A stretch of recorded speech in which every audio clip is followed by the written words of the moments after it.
everyone, welcome to my YouTube channel. My name is Deb and this is my husband Nate. I know I haven't posted anything in a while here on my channel, but we wanted to come on here because we have some pretty useful information for a lot of Filipinos who are planning on traveling to the Philippines if they are living overseas. So we're going to be breaking it down to three parts. It's going to be the prep stage, the travel stage, and the arrival stage, and what you need to do in each of those stages to make sure you're able to get into the country successfully. You're probably wondering, why are we traveling to the Philippines during a global pandemic? And really the short answer is, a few weeks ago I received news that my grandmother had a stroke. She just recently turned 100 and we were supposed to see her pre-COVID. That didn't happen obviously because of all the travel restrictions, but we thought this would be a worthwhile trip to have just so that we could spend some extra time with her, not knowing how her health is going to hold up. And so having said that, we were scrambling to figure out what we needed to do in order to actually get into the country successfully. So in this video, we are going to be giving you helpful tips on how to prepare well when traveling to the Philippines and what you can expect throughout each and every process. We'll be offering you two different perspectives on this video, as somebody who is holding a brown passport or a Philippine passport, and as somebody who is holding a blue passport or a US passport. So there's not a lot of requirements needed for Filipino nationals if you are planning to stay below 30 days in the Philippines. If you're a Filipino national still holding a brown passport, it'll be pretty easy for you to get back into the country. All you need is a valid passport. Make sure that it is well within the expiration date. It should be 6 months before the date that is indicated on your passport. So make sure that you have that covered. And then all you really need is your ticket and signing a couple of forms, which we will tell you about later on in this video. So for me, even though I do have a US passport, I am in fact a dual citizen.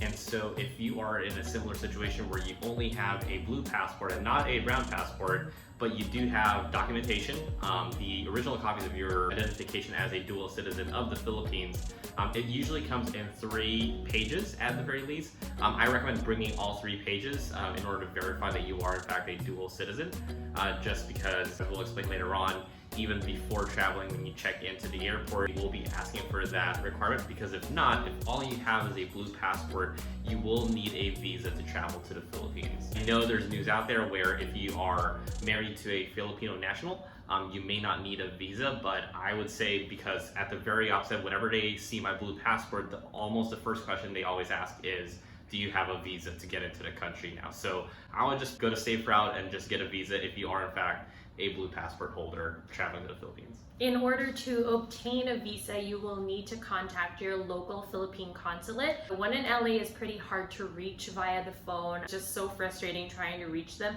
But most of the information is actually online. So look for your local Philippine consulate's website online. They usually have an FAQ that's on there that will note what are the things that you actually need to submit in order to obtain your visa, and actually some useful information as well, how to get into the Philippines. In terms of travel documentation, that's mostly what you're going to be needing in order to travel to the Philippines. But in addition to that, they do have a swab testing that happens in the airport for everybody who is coming in. And so if you are a non-OFW, that is a non-overseas Filipino worker, and you are either a Filipino national going back into the country, or again, like a blue passport holder such as myself and a dual citizen, you will need to undergo a swab testing, and this can be booked online. And so it was kind of a chore to look for the valid links that will lead you to not only register online, but also pay for them online before you travel overseas. So it's very important that you book this service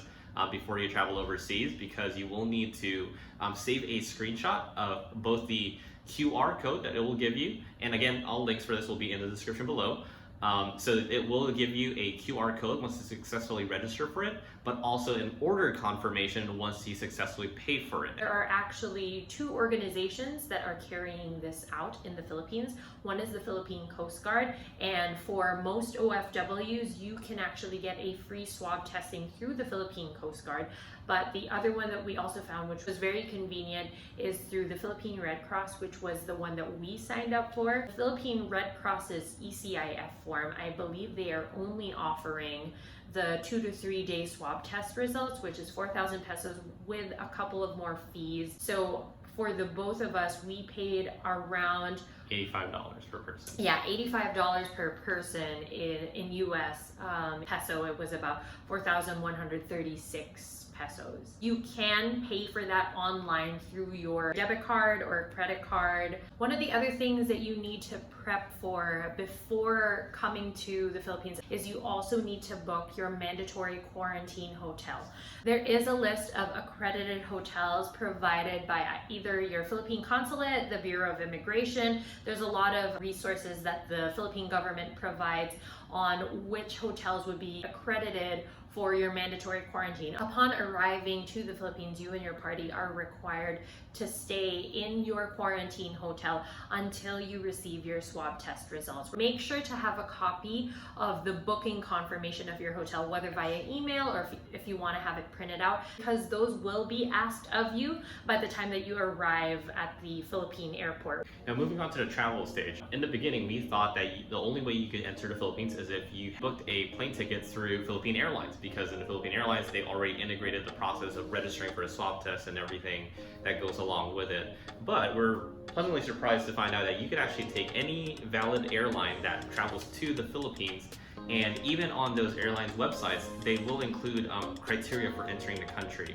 So if you look for their COVID-19 precautions, you'll see that they have different criteria for whichever country you're traveling to, and they list the valid links on there of how to gather all the necessary documents or even make the pre-registration for the swab test. So we booked our flight through ANA, which is All Nippon Airways, and we had a 2-hour layover in Japan before moving to the Philippines. So effectively we had 2 plane tickets. So the day of our flight, we arrived at LAX 3 hours before our departure time, and we began the check-in process with ANA. Lined up at the check-in booth, and we got everything pretty much as normal. We had our luggages weighed, and the main thing is, again, when they see your passport, because they are vaguely aware of what the criteria is for entering the Philippines, when they saw her passport, it was pretty much a pretty straightforward process. They just saw it was in fact a valid Philippine passport, and so no questions there. But upon seeing my passport, they actually had to even there ask for my documentation of dual citizenship, or initially they were asking for a visa. So again, if you are a dual citizen with valid documentation of your dual citizenship, you will not need a visa to travel to the Philippines, even if you carried a blue passport. Once they verified all of my information, they gave us our boarding passes and they checked in our luggage, and we were off to the security line. When we were booking our flights, we were actually given the option to select our seats, and sometimes if you travel very often, you would know that pre-selecting your seats will often incur a fee. So sometimes it might even be just better for you to wait until you get to the check-in desk and have the flight attendant offer you some seats. Because with the current situation that we're in, passengers will actually be pretty sparsed out. At least on our flight, it wasn't a full flight at all. So for both of our flights from LAX to Narita and Narita to Manila, we actually got a whole row to ourselves.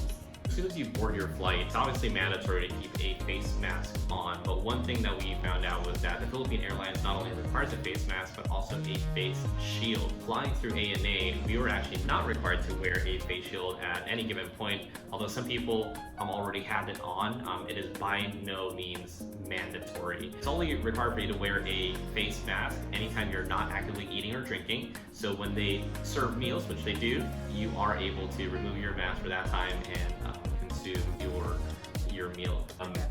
Yes.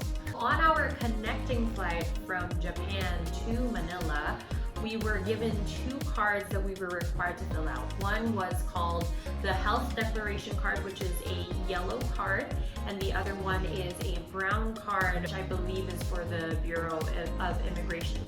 You will need to fill out both cards, so make sure to bring a pen with you as well as your passport handy. Put it in your hand carry luggage so that you can pull it out, because you will need some information that is written on there. Also, moving forward, a lot of the forms that you'll be filling out in terms of going into the country for the Philippines, it will require a valid phone number. And so what you could do if you do not already have a Philippine phone number is you could use a phone number of your emergency contact or somebody who will be helping you around as soon as you arrive in the country.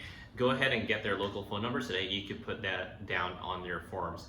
As for the residence or the address of where you're staying, that could actually be the pre-booked quarantine hotel that you'll be staying at. So you could feel free, if you don't have a permanent address in the Philippines, you could just use the address of the hotel that you will be staying at. Final thing about traveling is that usually when the plane lands and the pilot asks you to wait until the seatbelt sign is off until you can get up and take out your carry-on luggage. Nowadays, even though they turn off the seatbelt sign, you will actually have to wait until the flight attendants give you the go-ahead, the verbal go-ahead to get up from your seats and to claim your luggage. If not, if you do this without them telling you, they will ask you to sit back down. So please avoid embarrassing yourself and creating an unnecessary hassle for others. Just wait until the flight attendants tell you that it is in fact time for you to get up and take out your carry-on luggage. And we're still in the middle of a global pandemic, so it's really just common sense to allow for that time for other people in the front to exit the plane or disembark the plane first, just to allow that space for social distancing. Before disembarking though, somebody from the Bureau of Immigration will actually board the plane, at least in our experience, to give you some additional information on what you need to write on your health declaration card. So aside from the info that is needed on there, you will also need to write somewhere in your card whether you are L for a land-based worker, S for a sea-based worker, or NO if you are non-OFW. So make sure that you are listening carefully to what this agent is going to tell you, because I believe you have to write it on a specific side of the card. Once you disembark the plane, you will be asked to line up in 2 rows, at least in our experience. And this will be where the personnel from the airport will be collecting your health declaration card. Again, that is going to be the yellow card. That will be the first document that they will be gathering from you. As soon as you get past this first counter, you'll be walking through a camera temperature checker. So they want to make sure that you remove your hats at this stage, just to make sure they can scan your face for any abnormal temperature in your body. Once you clear that phase, you will continue until you go into the registration or the check-in booth for your swab test. There's a very specific category for people who have pre-registered and also prepaid, and so you will have your own specific line that lets you cut through the rest. A huge majority of the booths are for OFWs, and so that's why you'll see a ton of Coast Guard personnel helping out these individuals. But for us, we just went straight to the Philippine Red Cross employees. They would verify your QR code as well as your order confirmation, and once they do this, they will then send you to the actual swab testing technician. Take note that our experience is only valid for Terminal 3 because that is where our plane landed. If you are flying with Philippine Airlines, I believe you will be landing in Terminal 2, and we have no idea what the process there is like, but we were told that it is pretty similar, although it might be just a little bit longer because most OFWs might fly with Philippine Airlines, and I believe that the Philippine Coast Guard is really prioritizing processing OFWs first. So it could be possible that your swab test results, the entire process of the swab testing, might just be a little more tedious over at Terminal 2 compared to what we experienced at least in Terminal 3. Upon receiving the go-ahead from Philippine Red Cross, we proceeded to the area where they actually conduct the swab testing. And in that area, there are a total of 12 booths. 11 of those are dedicated for the Philippine Coast Guard swab testers, and only 1 is dedicated for Philippine Red Cross. There are a lot more people who are getting swab tests from the Coast Guard, but not to worry, because on our flight at least, there weren't really a lot of people who signed up for the Philippine Red Cross swab testing. So even though there was only 1 booth for them, the process still was pretty swift. And just to set expectations of what the swab test would entail, it really is a pretty, it seemed like an invasive procedure just because of how long the swab was. It's basically 2 swabs, 1 for each nostril, as well as 1 final swab for your throat. And they do get pretty deep in there. So there is, I would like to say mild discomfort, but I would say it's more like a medium discomfort in my experience at the very least. So just definitely be prepared for that. Yeah, if you've ever had a swab test in the United States, then it's probably nothing like what you've experienced, because from what I heard, you only swab the sides of your mouth. But over in the Philippines, they really get in there deep down into your throat, and as well as all the way into your eye sockets through your nostrils. Yeah. So yes, set your expectations. It is going to be uncomfortable, but it will be quick.